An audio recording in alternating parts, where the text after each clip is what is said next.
क्या हाल है दोस्तों, कैसे हैं? मैं हूं बिलाल। हम सीख रहे हैं पाइथन। तो चलिए शुरू करते हैं। मैं आ जाता हूं अपने VS कोड के ऊपर और आज की वीडियो में हम जानेंगे फंक्शंस के बारे में। इसका सिंटैक्स जान लेते हैं। इसका सिंटैक्स है सबसे पहले डेफ। डेफ एक रिजर्व कीवर्ड है। उसके बाद फंक्शन का नाम, उसके बाद राउंड ब्रैकेट, फिर कॉलन और उसके बाद इंडेंटेशन के साथ फंक्शन की बॉडी।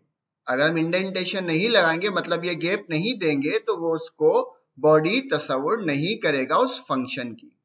तो सबसे पहले हम सिंपल फंक्शन बनाते हैं एक। सबसे पहले हमें क्या लिखना है? डेफ। तो मैं लिखता हूं डेफ।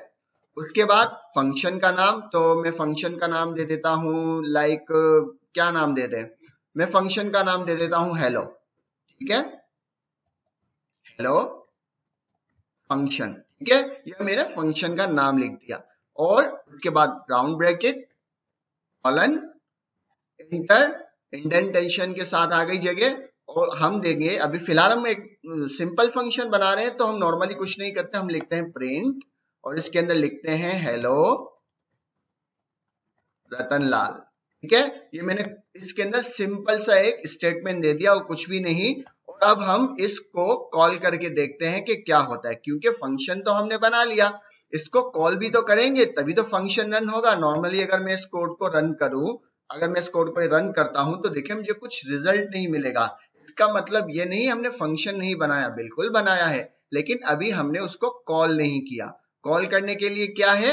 हम लिखेंगे हेलो फंक्शन और फिर कॉल। अब अगर मैं इसको चलाऊं तो देखो मुझे रिजल्ट मिल गया। अब इसका क्या फायदा है कि इस फंक्शन को हम जितनी बार भी कॉल करेंगे, ये उतनी बार हमको रिजल्ट देगा। 1000 मरतबा करेंगे, ये 1000 मरतबा हमें रिजल्ट देगा। एक चीज ये हुई कि एक फंक्शन बनाने के बाद उसको एक से ज्यादा बार कॉल कर सकते हैं और इसी तरह एक फंक्शन के अंदर एक से ज्यादा स्टेटमेंट भी दे सकते हैं। अभी वो हम करके भी देखेंगे। ये तो हो गया सबसे सिंपल फंक्शन। ठीक है, इसको कंट्रोल C कॉपी करता हूं मैं। नेक्स्ट कोड के ऊपर आते हैं। ठीक है, अब हम क्या करते हैं, फिलहाल मैंने एक ही स्टेटमेंट दिया है, अब हम यहाँ पे 10 स्टेटमेंट दे सकते हैं। मान लो कुछ भी एक स्टेटमेंट है, कुछ भी कैलकुलेशन है, कुछ भी A to Z जो आपका मन करे वो आपने यहाँ पे लिख दिया। ठीक है, अब चलाते हैं, देखते हैं क्या है। हमें वही रिजल्ट मिला। जैसे ही फंक्शन कॉल हुआ, उसने पहले स्टेटमेंट को रन किया, फिर दूसरे को रन किया, फिर तीसरे को रन किया। तो इस तरह से उसने ये चीजें रन कर ली। ओके, ये बात समझ में आ गई। नेक्स्ट के ऊपर आ जाते हैं। अच्छा, अब समझ लो, ये तो अभी हमने बिल्कुल बेसिक से फंक्शन की बात करें, क्योंकि मेरा मानना है कि हम जब बेसिक सीखते हैं तो एडवांस खुद हो जाते हैं।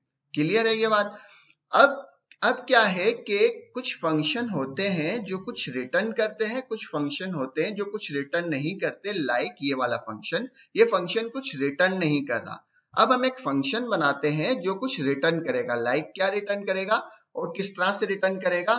मैं कहता हूं कि रिटर्न, ये रिटर्न का कीवर्ड है भाई। रिटर्न करो, क्या रिटर्न करो? 4 रिटर्न करो। ठीक है, रिटर्न करो 4। अब अगर मैं इस फंक्शन को चलाऊं तो क्या होगा? अब इस फंक्शन को चला, मुझे पता है रिजल्ट क्या होगा, लेकिन समझाने के लिए आपको मैं फंक्शन को चलाता हूं। देखो हमें 4 मिल गया। क्यों 4 मिल गया? क्योंकि अब ये 4 रिटर्न कर रहा है।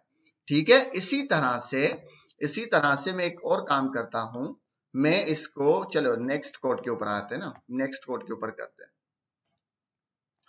मैं यहाँ पे एक काम करता हूं, मैं यहाँ पर एक फंक्शन बनाता हूं डेफ के नाम से, और कैल्क के नाम से उस फंक्शन का नाम रखते हैं।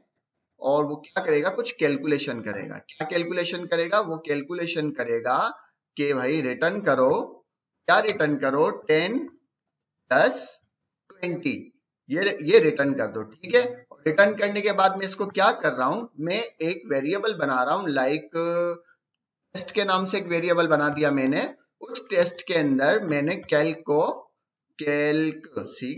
कॉल कर दिया।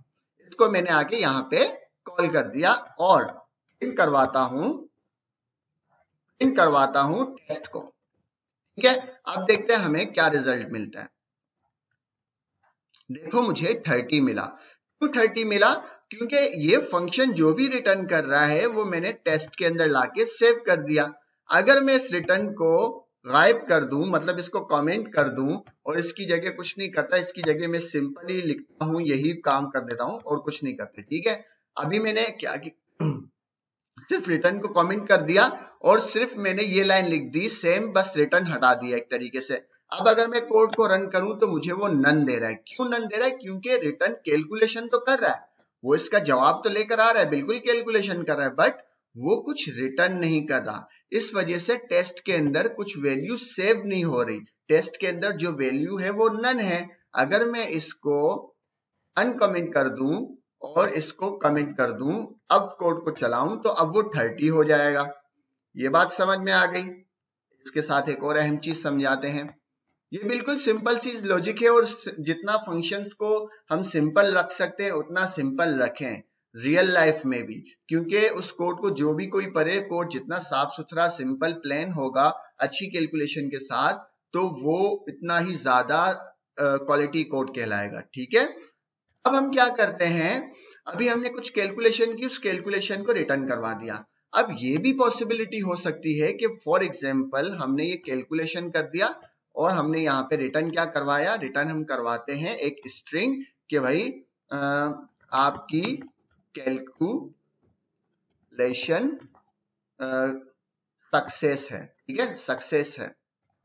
स्पेलिंग गलती हो तो मुझे माफ कर देना भाई, ठीक है, क्योंकि स्पेलिंग में मैं बड़ा कच्चा हूं। मैंने क्या रिटर्न करवाया, ऊपर कुछ कैलकुलेशन की, वो कैलकुलेशन चलो बहुत ज्यादा है, समझ लो बहुत सारी। एक मैंने स्टेटमेंट दे दी, स्टेटमेंट देने के बाद 40 डिवाइड कर दिया 60 से, वगैरह वगैरह, ये बहुत सारी समझ लो स्टेटमेंट, एक से ज्यादा 10-15 स्टेटमेंट है मान लो, जो कि नहीं है मान लो। अब वो सारी स्टेटमेंट करने के बाद मैंने एंड में रिटर्न क्या करवाया कि भाई आपकी कैलकुलेशन सक्सेसफुल है। ठीक है, और यहाँ पे मैं प्रिंट करके देखता हूं क्या आया, हमारी आपकी कैलकुलेशन सक्सेस है। तो इसका क्या मतलब हुआ, कैलकुलेशन तो कर रहा है बट जो हम रिटर्न करवाना चाह रहे हैं, रिटर्न सिर्फ वो कर रहा है, फंक्शन रिटर्न सिर्फ वो कर रहा है जो हम रिटर्न करवाना चाह रहे हैं, कैलकुलेशन भी वो कर रहा है, बट ये नहीं है कि वो कैलकुलेशन नहीं कर रहा। अगर इसमें कुछ एरर होता तो वो हमें एरर दे देता। ये बात भी समझ में आ गई। इसी तरह किसी भी फंक्शन